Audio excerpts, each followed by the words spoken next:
दास के स्वामी बाके बिहारी अंतर्यामी कृपा करो हरि दास के स्वामी बाके बिहारी अंतर्यामी में तो ही वियोग में पड़ी बिहारी में सबसे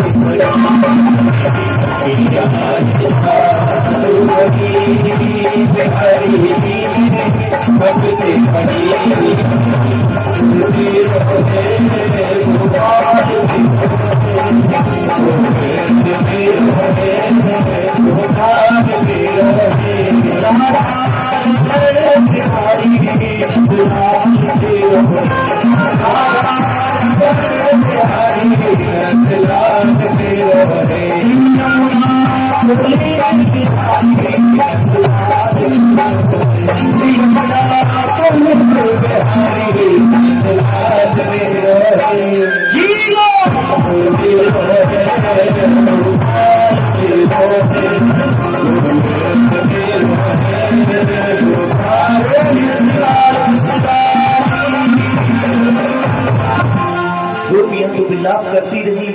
माता यशोदा की जैसे मूर्छा टूटी और एक ही प्रश्न किया, लाला कहाँ है? गोपियां बोली वो तो गए। अब तो मैया यशोदा रथ के पीछे दौड़ रही है। अरे कोई नेक रथ रोको, अरे कोई नेक लाला से 1 मिनट में बात तो कर लेने दो। कन्हैया ने देखा मैया आ रही है, सो मैया मैया मैया मैया करके दौड़े और जैसे ही मैया यशोदा को अंक में भरा है अश्रुबिंदुओं से मैया के सिर को भिगो दिया। माँ ने कहा बेटा न चांतर न बहिर्यस्य न पूर्वं नापि चापरं पूर्वापरो बहिश्चान्तर जगतो यो जगश्चयः तं नत्वा स्वात्मजः मर्तलिङ्गमधुक्षजः गोपिकोलुखले नाम्ना भवन्दं प्राकृतं यथा। एक मिट्टी की मटकी तोड़ने के बदले मैंने तुझे ऊखल से ऐसे बांधा था जैसे कोई प्राकृतिक बच्चे को बांधे। हो सके तो वो बात याद मत करना। भगवान बोले मैया दुनिया की प्रत्येक चीज को मैं भूल जाऊं लेकिन माँ के प्रेम मंदिर को भूलना तो मेरी सामर्थ्य से परे है। गोपियां तो बस देखती रही और जब रथ की ध्वजा भी चमकने से बंद हो गई तो फिर हताश उदास निराश होकर के लौटने लगी। बोलिए श्री मांगे बिहारी लाल की। लेकिन एक आशा मन में फिर भी जगी है कि कृष्ण परसों आएंगे।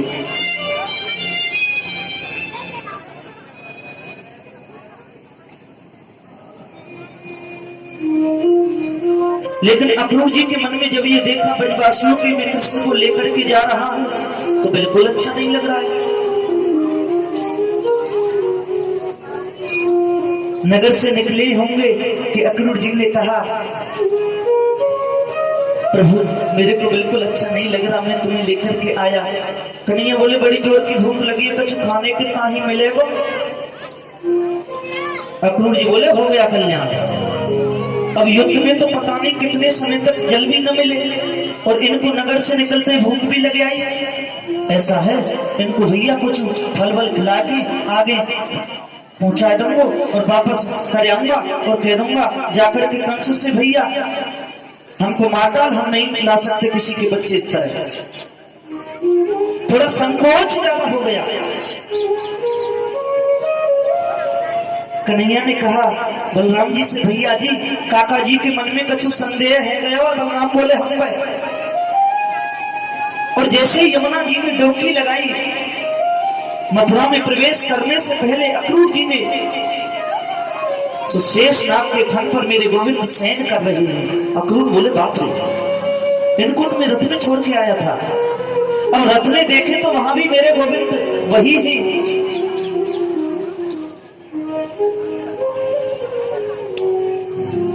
और नीचे भी मेरे गोविंद वही है। अक्रूर जी का संदेह मिट गया और बड़ी सुंदर स्तुति जल में भीतर ही कर रहे हैं।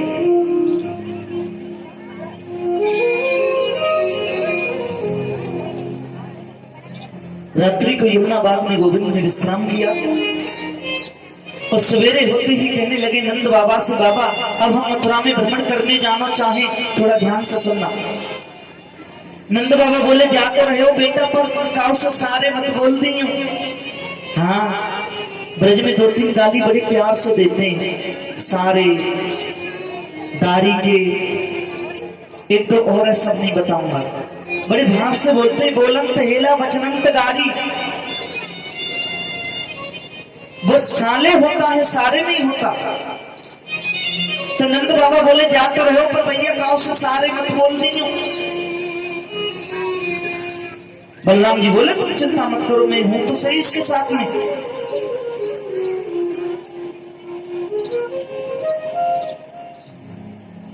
और जैसे ही मथुरा की नारियों को पता चला तो प्रासाद शिखरारूढ़ा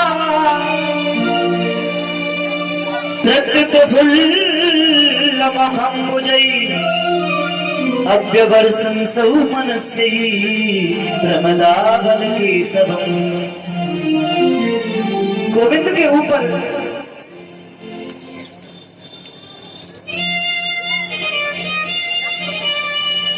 सुमन वृष्टि करती है, फूलों की वृष्टि करती है।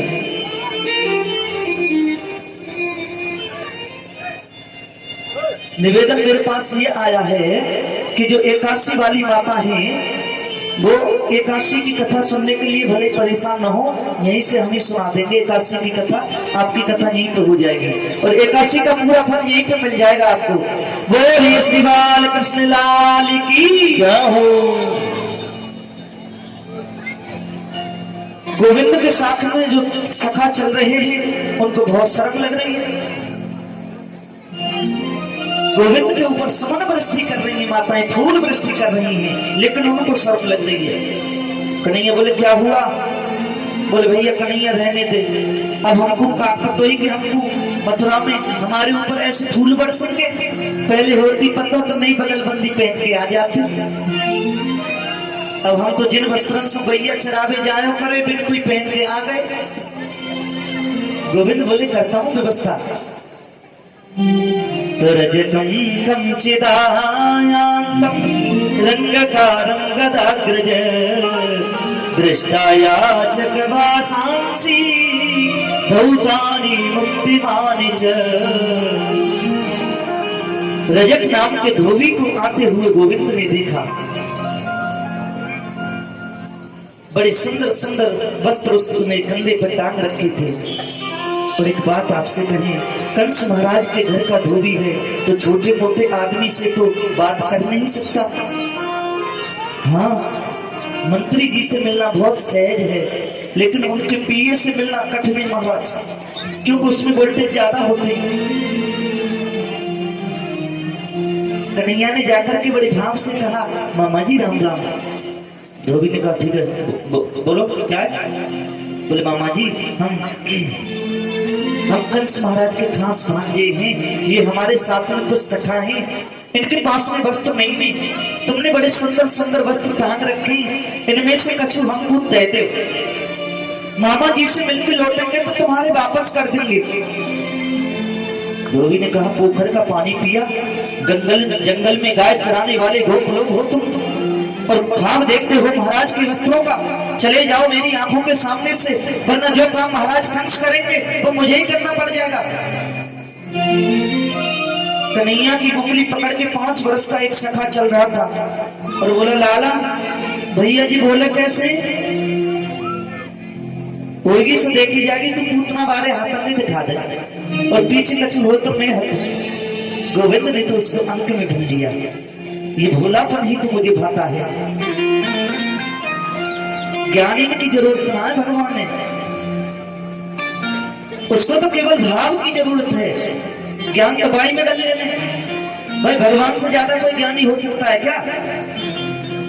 ज्ञानियों की जरूरत नहीं है भगवान को, बहुत दूर बसते डोलते हैं उनसे, तो जाओ भैया।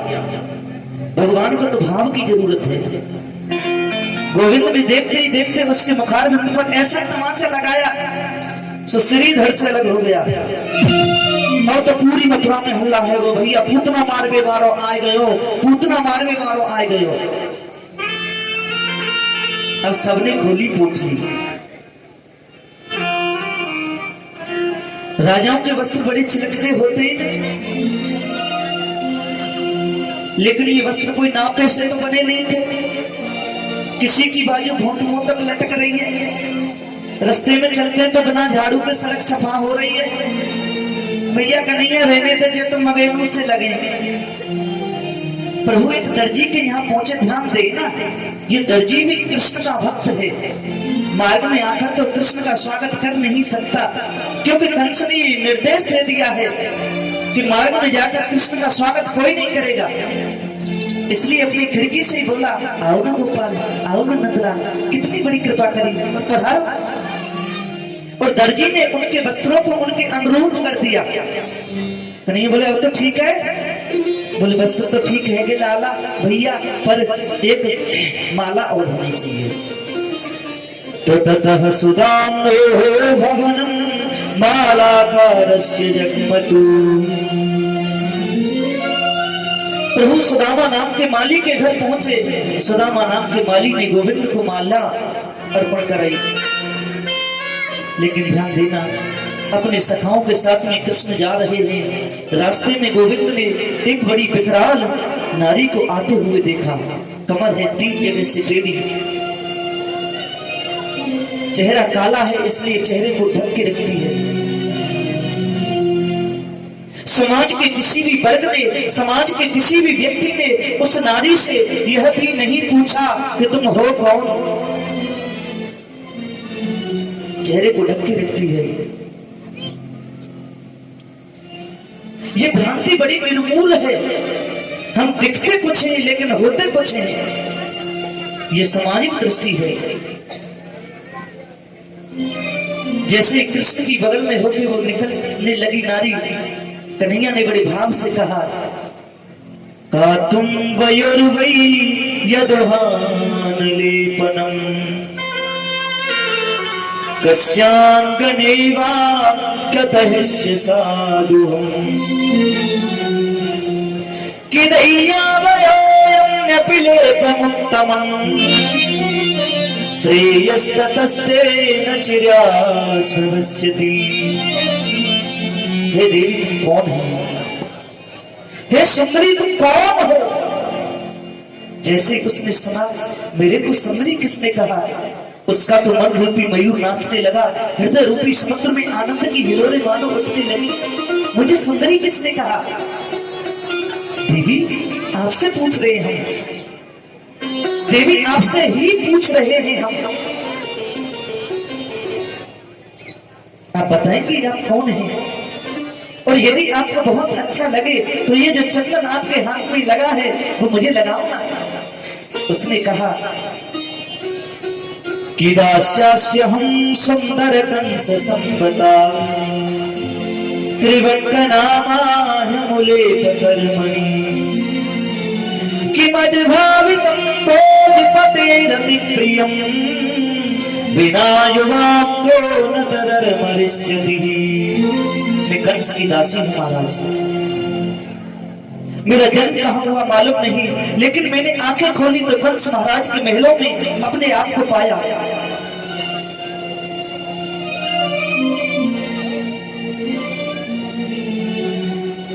लेकिन आप ये न समझे मेरा चेहरा काला है तो कंस महाराज मेरे द्वारा चंदन नहीं लगवाते होंगे।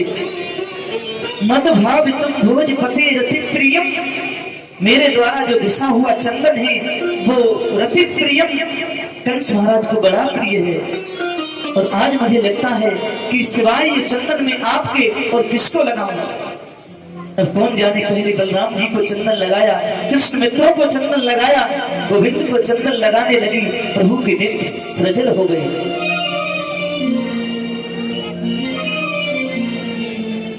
भगवान ने कहा तुम झुक के क्यों चलती हो, मेरी कमर 3 जगह से टेढ़ी है कि सब।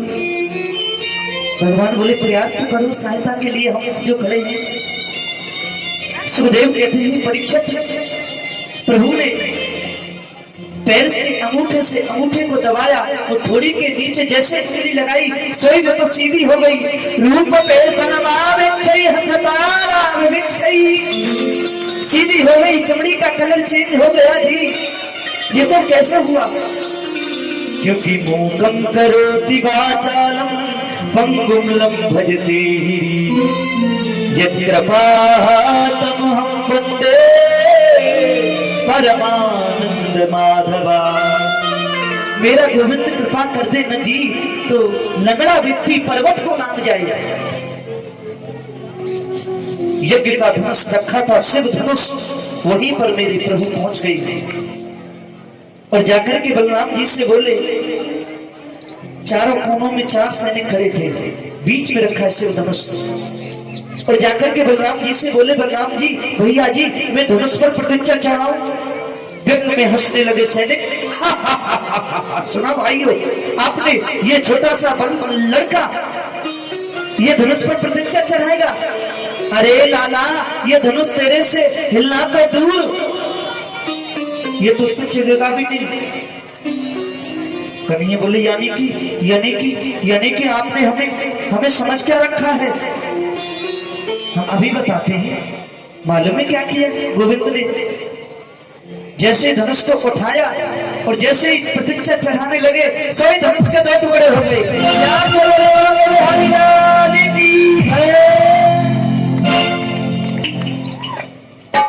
शिव जी ने जब धनुष लिया था मालूम है क्या कहा था? कंस से नारायण के सिवा कोई इसे तोड़ नहीं सकता, और जो धनुष तोड़ दे वो तुझे छोड़ नहीं सकता। धनुष टूटने का इतना जोर का शब्द हुआ, कंस गिरते गिरते बचा। काहे की आवाज थी ये? एक सैनिक आया महाराज, त्राहि मां दौड़ा दौड़ा आया। क्या हुआ? बोले शिव धनुष कृष्ण ने तोड़ दिया। क्या बोलते हो तुम? बोले हाँ। तब तक दूसरा सैनिक आया, बोले महाराज सबसे बड़ी गलती जीवन में आपने आज करी है। बोले क्या? बोले कृष्ण बलराम को यहाँ बुला के। अरे वहां रहते तो हम अच्छे रहते, कम से कम राक्षस भेजते रहते, पर आपने यहाँ क्यों बुला लिया? बोले क्या हुआ? आते आते आपने धोबी को मार दिया, वस्त्र धोने वाले को। आपके दर्जी से उसने माला पहनी, कपड़े सिलवाए, और आपकी वो दासी खुमिजा। कंस बोले आज आई नहीं। बोले वो आएगी भी नहीं, क्योंकि वो दासी थोड़ी रही, वो तो महाराज रानी बन गई। कंस बोले सुनो, जादू वादू भी जानता है क्या? मालूम नहीं। ठीक है, मेरे सामने कोई जादू नहीं चलेगी। ये पूर्वाग्रह से ग्रसित जिनकी बुद्धि है उनको सत्य का दर्शन नहीं हो पाता। सैनिक बोले महाराज आप चिंता ही मत करो, टूट गया तो टूट जाने दो, जंग लग गई थी, पुराना था, हम कोई मर थोड़े गए। मैं मस्तिष्क, मैं चारूर, पर्वत को चूर चूर करने वाला। और अभी तो महाराज हमने मुख्य द्वार पर कुबलिया पीठ हाथी लगा रखा है। हाँ आने दो, हाथी नहीं छोड़ेगा।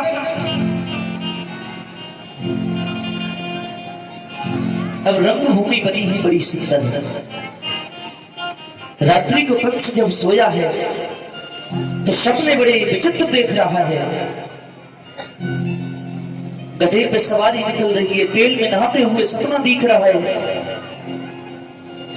ये सब अशुभ है, ऐसा स्वप्न शुभ नहीं होता।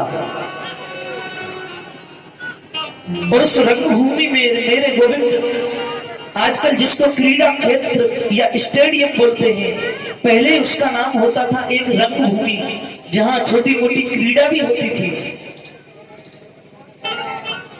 एक तरफ वृद्ध माताएं बैठी हैं, एक तरफ कुछ ब्रजवासी बंधु बैठे हैं, काका बाबा चाचा ताऊ सब पगड़ी लगा के बैठे।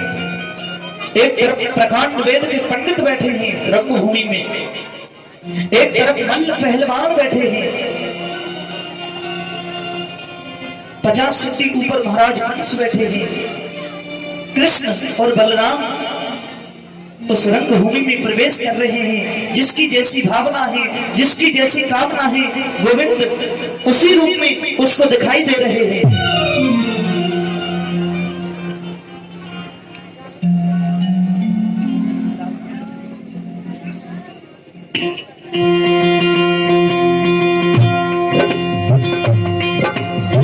बड़ी प्रागत झांकी है कृष्ण और बलराम की कि मल्ला